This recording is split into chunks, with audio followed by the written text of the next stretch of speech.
বলছে দেখো,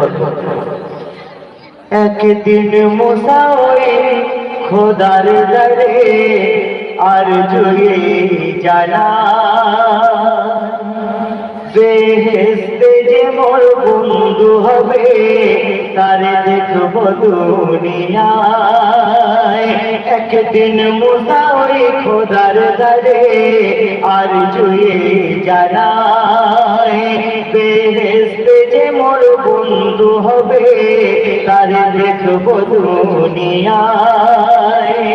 তখন আল্লাহ বলে ওহে মুসা যখন বাজারে যাবে, যখন বাজারে যাবে এক মাংসওয়ালা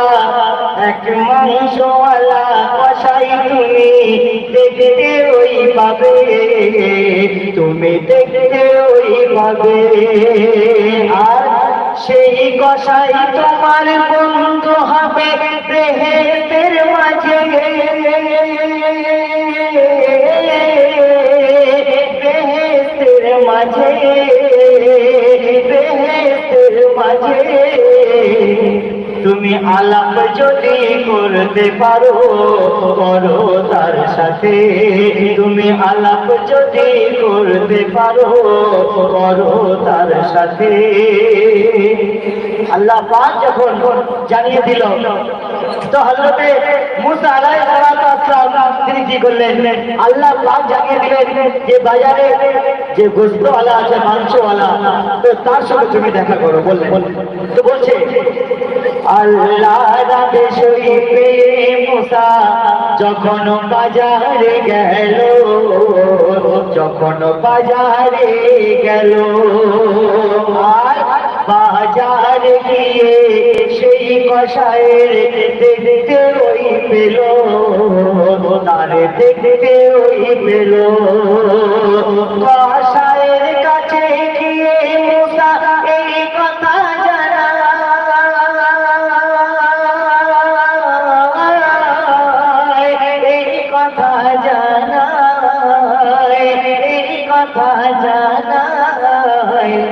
তোমার বাড়িতে আজ মেহমান করবে কি আমার, তোমার বাড়িতে আজ মেহমান করবে কি আমার।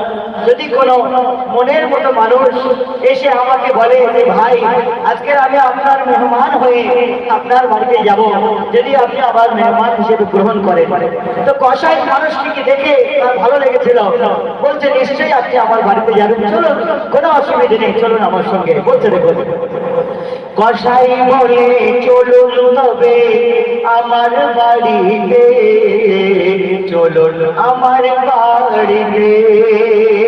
আর মেহমান আমি সেবা করে ধন্য হব যে, আমি ধন্য হব যে। আর সন্ধ্যার পরেতে কসাই দোকান বন্ধ করিল, বন্ধ করিল, বন্ধ করিল। কিছু মাংস নিয়ে জলদি কসাই বাড়িতে এলো, কিছু মাংস নিয়ে জলদি কসাই বাড়িতে এলো। মেহমানকে নিয়ে দোকান বন্ধ করে অল্প কিছু গোস্ত নিয়ে মেহমানকে নিয়ে নিজের বাড়িতে চলে এলো। আসার পরে মেহমানকে বসিয়ে তিনি নিজের হাতে রান্না করে আর ঘরে একটা রোগা জীর্ণ অসুস্থ বুড়ি আছে তাকে গালে তুলে তুলে খাইয়ে দিচ্ছিল। বলছে দেখুন মেহমান চিন্তা করছে যে আমি একজন মেহমান, আমাকে মেহমানদারি না করে একটা রোগা জীর্ণ অসুস্থ বুড়িকে গালে তুলে তুলে খাইয়ে দিচ্ছে, কি ব্যাপার? বলছে দেখুন বাড়িতে এসে কসাই মুসার বসতে যে দিল, তারে বসতে যে দিল। তারপরে কসাই সেই মাংসটুকু রান্না করিল, নিজে রান্না করিল। মাংস যখন ওই পুরোপুরি রান্না হয়ে যায়, রান্না হয়ে